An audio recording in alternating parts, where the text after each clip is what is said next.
आज हमारी कहानी कालू कवि की है, लेकिन कहानी शुरू करने से पहले आप सबसे दरख्वास्त है आप हमारे चैनल को ज़रूर सब्सक्राइब करें और वीडियो के नीचे दिए गए बेल के निशान को ज़रूर दबाएं। कालू कौवा पढ़ाई में बिल्कुल भी जी ना लगाता था। जब टीचर सबक पढ़ा रही होती तो कालू कौवा इधर उधर देखता और उसका ध्यान हमेशा खिड़की से बाहर होता।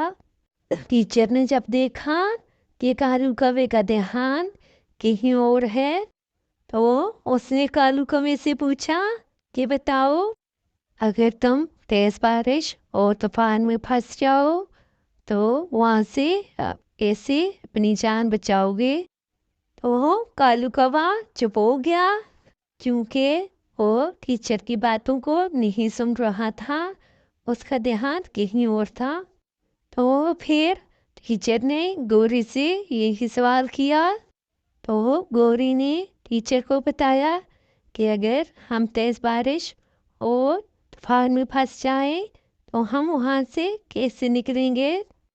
तो टीचर गौरी का सही जवाब सुनकर बहुत खुश हुई। छुट्टी के बाद जब कालू कौवा घर आया तो उसने अपनी किताब खोली और कहा, अम्मी, आज हमारा सबक है, अगर हम तेज़ बारिश और तूफान में फंस जाएं तो वहाँ से कैसे निकलेंगे। तो कालू कौवे की माँ ने कहा, ठीक है, मुझे सोने दो। उधर गौरी भी अपनी माँ को अपना आज का सबक सुना रही थी। तो गौरी की माँ ने उससे कहा, शाबाश बेटा, तुमने बहुत अच्छा अपना सबक याद किया है। अगर तुम इसी तरह मेहनत करती रहोगी तो तुम जिंदगी में कभी नाकाम नहीं होगी। और तुमने हमेशा इसी तरह टीचर की बातों को दिल लगाकर गौर से सुनना है, क्योंकि टीचर और उस्तादों की बातों से हमें बहुत फ़ायदा मिलता है। अगले दिन जब टीचर ने कालू कौवे से पूछा कि बताओ, अगर हम तेज़ बारिश और तूफान में फंस जाए तो वहाँ से कैसे निकलेंगे। तो कालू कौवे को आज भी अपना सबक याद नहीं था। तो टीचर ने उसे डांटा और कहा कि कल तुम सबक याद करके आना।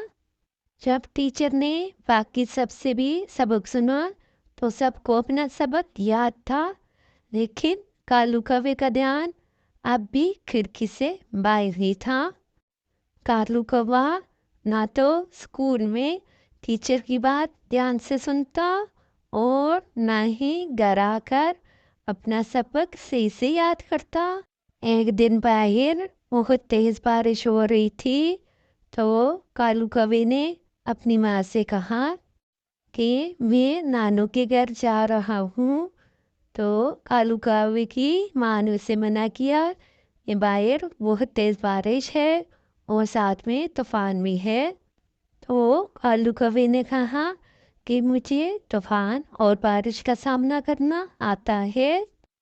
तो उसकी माँ ने उसे जाने की इजाज़त दे दी। कालू कौवा अभी उड़कर थोड़ी ही दूर गया था कि तेज़ बारिश और तूफान में फंस गया और वो भूल गया ये बारिश और तूफान का मुकाबला कैसे करते हैं, क्योंकि उसने टीचर की बात ध्यान से नहीं सुनी थी।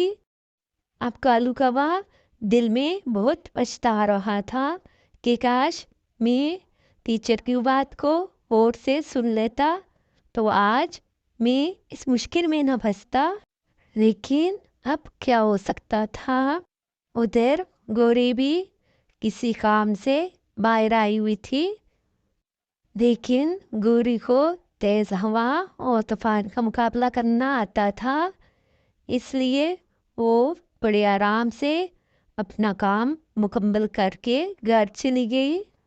तो गौरी की माँ ने कहा, शुक्र है तुम वापस आ गई, मुझे तुम्हारी फिक्र हो रही थी। वो गौरी ने कहा कि फिक्र की कोई बात नहीं, मुझे पता है तेज़ बारिश और तूफान का मुकाबला कैसे करना है, मुझे टीचर ने सब बताया हुआ है। इतने में कालू कौवे की माँ भी उनके घर आ जाती है और कहती है कि मेरा बेटा सुबह से गया है, अभी तक वापस नहीं आया। पता नहीं कहीं वो तूफान में ना फंस गया हो। मुझे बहुत फिक्र हो रही है कहीं वो किसी मुश्किल में ना हो। तो गौरी उससे कहती है, आप फिक्र मत करें, मैं जाकर भी देखती हूँ कालू कौवा किधर है और मैं उसे ढूंढ कर लाती हूँ। ये कहकर गौरी कालू कौवे की तलाश में निकल जाती है और उसे ढूंढती हुई उसके पास पहुंच जाती है और उसे वहाँ से निकालती है और उसे लेकर घर आ जाती है। इस कहानी से हमें ये सबक मिलता है, हमें अपनी टीचर का पढ़ाया हुआ सबक हमेशा याद रखना चाहिए।